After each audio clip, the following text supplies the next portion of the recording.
Makeup को एक तरफ हराम कहते हैं और मेकअप में ही एक तरफ हलाल मेकअप बना देते हैं। लेकिन मुझे आपने बताया कि लिपस्टिक और बाकी चीजों में पशुओं की चर्बी का इस्तेमाल, तो मुझे बताइए दूध कैसे हलाल और हराम हो सकता है, कपड़ा कैसे हलाल और हराम हो सकता है, बताइए। इस्लामिक तरीके से तेल बना है। अब यार पागल हो गए हो क्या? तुम्हारे पिछवाड़े मारने चाहिए 4 डंडे और गिरने चाहिए 1। इसलिए जानबूझ करके उस सर्टिफिकेट को दिया जा रहा है ताकि ये जितनी फंडिंग है, ये सारी फंडिंग जो है वो एक खास collective specifically appropriately Islamic organization को जाए। अरे बाप रे, ये तो धोती खोल रहा है। तो दोस्तों आपका स्वागत है द ट्रेंडी रिएक्शन शो में। और आज हम देखेंगे कि यूपी में योगी जी ने जो हलाल सर्टिफाइड प्रोडक्ट्स को बैन किया है उस पे लोगों की क्या प्रतिक्रिया है। उत्तर प्रदेश में एक FIR होती है। FIR किसके खिलाफ होती है? नाम देखिए साहब, हलाल ट्रस्ट प्राइवेट लिमिटेड चेन्नई, जमाते उलमाए हिंद हलाल ट्रस्ट मुंबई, जमाते उलमाए हिंद फलाना ट्रस्ट दिल्ली, हलाल काउंसिल ऑफ इंडिया। देखो अगलों को कितना तमाशा करना आता है, जबकि मजहब में लिखा है, कुरान में लिखा है कि मजहब को आसान करो, आसान करो। और आज मैं आप लोगों को बताऊंगा कैसे ये मजहब को मुश्किल करते जा रहे हैं, मुश्किल करते जा रहे हैं। और ज्यादा चूड़ी जब कसो ना किसी चीज की तो चूड़ी घिस जाती है, फिर वो ढक्कन बंद नहीं होता। तुम खुश होते रहो कि ढक्कन टाइट हो गया है, समझ रहे हैं ना? तो इन लोगों ने जबरदस्ती चूड़ी कस कस के, मजहब की कस कस के यार कसम से मजहब का मजाक बना दिया है। दुम्बा दुम्बा बुम्बा बुम्बा बम्बा बम्बा। आसाम, उत्तराखंड और उत्तर प्रदेश, ये 3 राज्य ऐसे हैं जहां जिनसे हमें इतनी उम्मीदें बढ़ चुकी हैं कि तमाम कुप्रथाओं के साथ साथ तमाम इडियोटिक और नॉनसेंस चीजों को और इस्लामिक ऑर्गेनाइजेशन को बढ़ावा और रोटी बोटी देने का जो कार्यक्रम चल रहा था पिछले 76 साल से, ये 3 राज्य अपने इक़दाम की वजह से, अपने स्टेप्स की वजह से, अपने स्ट्रिक्ट लॉ की वजह से सबको दरहम बरहम एकदम डेविस्टेट करने के लिए खड़ी हो चुकी है। और मुझे लगता है कि ये बहुत ही बड़ा स्टेप था और बहुत महत्वपूर्ण स्टेप था जो लेना बहुत पहले जरूरी था, लेकिन चलो देर आए दुरुस्त आए। की बोले? हमें समझा तो दीजिए, हलाल लिपस्टिक कैसी होती है, हलाल परफ्यूम कैसा होता है, हलाल डॉक्टर कैसा होता है, हलाल नर्स कैसी होती है, हलाल ट्रक कैसा होता है। जवाब नहीं दे पाए वो, क्योंकि वो झूठ बोल रहे हैं लगातार यहाँ पर बैठकर। हलाल का मतलब ये होता है कि जो शरिया कानून बना हुआ है इस्लाम में, उसके तहत जो है जो भी प्रोडक्ट बन रहा है या जो भी सर्विस दी जा रही है उस कानून के तहत है। सुलेमान साहब, ये क्या है हलाल सर्टिफिकेशन, क्या है, समझाइए इसको। अब अभी बहन कह रही थी कि हलाल लिपस्टिक क्या होती है, हलाल और चीजें क्या होती है। तुमको जानना चाहिए कि तमाम चीजों के उत्पादन में बहुत सी ऐसी चीजें हैं जिनमें पशुओं की चर्बी और उनके कुछ शरीरांग के हिस्सों का प्रयोग होता है। लेकिन मुझे आपने बताया कि लिपस्टिक और बाकी चीजों में पशुओं की चर्बी का इस्तेमाल, तो मुझे बताइए दूध कैसे हलाल और हराम हो सकता है, कपड़ा कैसे हलाल और हराम हो सकता है, बताइए। दूध कैसे हलाल या हराम हो सकता है? ऐसा दूध के प्रोडक्ट की बात तो नहीं कर रहा मैं। जैसे हिजाब का धीरे धीरे तमाशा बना लिया।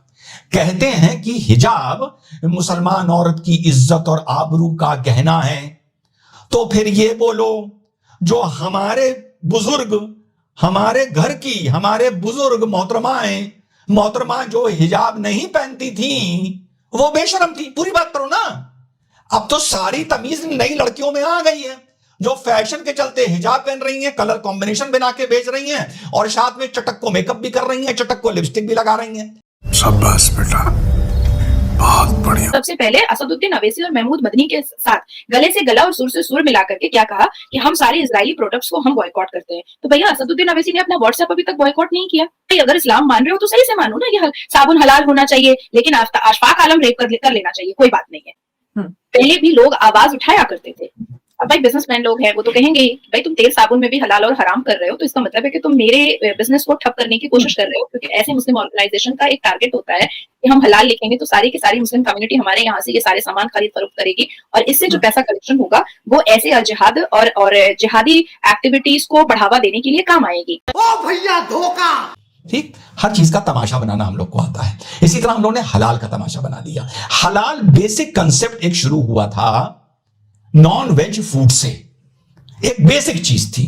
उसी तरीके से हमारे बाप दादा, सबके बाप दादा खाए बड़े हुए, अल्लाह की से डरे भी, इस्लाम की राह पर भी चले, पर उन्होंने एक मोटी मोटी चीज बना रखी थी कि भाई ये हमें खाना है, ये हमें नहीं खाना है।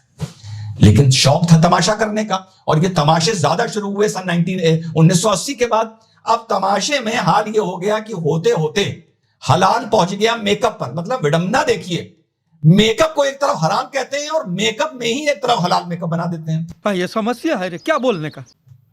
शुगर में, ऑयल में, मेडिसिन में, बेकरी प्रोडक्ट्स में, और आप उसका सर्टिफिकेशन करने लगे हलाल वेरीफाइड, हलाल प्रोडक्ट। अब हलाल एक वो वर्ड है जो एकदम से आपके दिमाग में एक इस्लामी नजरिया डालता है कि भैया इस शहर में खाना मुसलमानों का रखा है, या इस दुकान में मुसलमानों का खाना बिकता है, गैर मुस्लिम कहीं और चला जाए। भले गैर मुस्लिम हलाल खा ले, कोई फर्क नहीं पड़ेगा, मान लिया मैंने, मान लिया। लेकिन एक आदमी कहता है हलाल मतलब मुसलमान, ये तो मुसलमानों का खाना है। सावन का महीना चल रहा है, हलाल चाय पिला रहे हैं। हलाल से क्या होता है? हलाल क्या होता है वो तो आप समझिए। हलाल हमेशा एक सिंबॉलिक रिलीजन को दर्शाया है, हमेशा। इवन बहुत नॉर्मल सी चीजें, हम फ्लाइट्स पे बैठते हैं तो भी पूछ लेते हैं नॉन वेज है तो हलाल है कि नहीं है, KFC जाते हैं तो पूछ लेते हैं हलाल है कि नहीं है। हलाल एक अरबिक वर्ड है, ट्रांसलेट किया जाए तो इस्लाम मानने वालों के लिए अगर हलाल सर्टिफिकेट है तो वो परमिशेबल हो जाता है, जिसको अंग्रेजी में हम परमिशेबल कहते हैं। और खास करके मुस्लिम समुदाय के लोगों के दिमाग में ये चीजें बहुत बहुत फिक्स्ड और स्टक रहती हैं कि जो भी चीजें हम खा रहे हैं वो हलाल ही हो। ठीक है, अच्छी बात है, कोई अगर क्रिश्चियन है वो अपनी बात को, वो अपने रिचुअल को अगर मान रहा है, बिल्कुल मानना चाहिए। कोई यहूदी है वो अपने रिचुअल को मान रहा है, अपने रिलीजन को मान रहा है, उसको मानना चाहिए। पर साबुन, तेल, शहद, परफ्यूम, ऐसी ऐसी चीजों में जिन चीजों में हलाल और हराम का कोई मकसद और मतलब नहीं आता है, उसमें भी जो अटैच किया गया है वो सिर्फ इसलिए अटैच किया गया है, इसलिए जानबूझ करके उस सर्टिफिकेट को दिया जा रहा है ताकि ये जितनी फंडिंग है, ये सारी फंडिंग जो है वो एक खास collective specifically appropriately Islamic organization को जाए, और वो इस्लामिक ऑर्गेनाइजेशन जो जिहाद, अल जिहाद, लश्कर तैयबा, अजमुल मुजाहिदीन, ऐसी चीजों को जो लोग रोटी और बोटी दे करके उनको पाल पोस करके बड़ा करते हैं देश की शांति को भंग करने के लिए। वाह भाई वाह। बिना हिजाब पहने हमारी फुफ्फियां, हमारी मौसियां, हमारी खालाएं, हमारी दादी, हमारी नानी इज्जतदार महिलाएं थीं। कमीनों, इज्जतदार महिलाएं थीं, ठीक। और जो हलाल का तमाशा नहीं करते थे वो भी अच्छे मुसलमान थे। कम से कम इतने बवाली और इतने तमाशा करने वाले नहीं थे जितने आज हम लोग हो गए। तो ये तो मोटा मोटा मुबारक है सरकार को, पूरे देश में ये ड्रामा खत्म हो जाना चाहिए। जो खाने को भी बांट रहा है, हर चीज को बांट रहा है, सब अनअडल्टरेटेड फूड, इस्लामिक तरीके से तेल बना है, इस्लामिक तरीके से ब्रेड बनी है। अब यार पागल हो गए हो क्या? तुम्हारे पिछवाड़े मारने चाहिए 4 डंडे और गिरने चाहिए 1, मतलब तमाशे के मारे। तो ये तो हो गई सामाजिक बात, इसको खत्म करता हूं। बहुत बहुत बधाई, पूरे देश में ये होना चाहिए। उम्मीद करता हूँ आप सभी को ये वीडियो पसंद आई होगी। तो और ऐसी वीडियोस देखना चाहते हो तो मेरे चैनल को सब्सक्राइब कर लो और मेरे चैनल की सभी नोटिफिकेशंस टपा टप ऑन कर लो। टपा टप मालूम ना।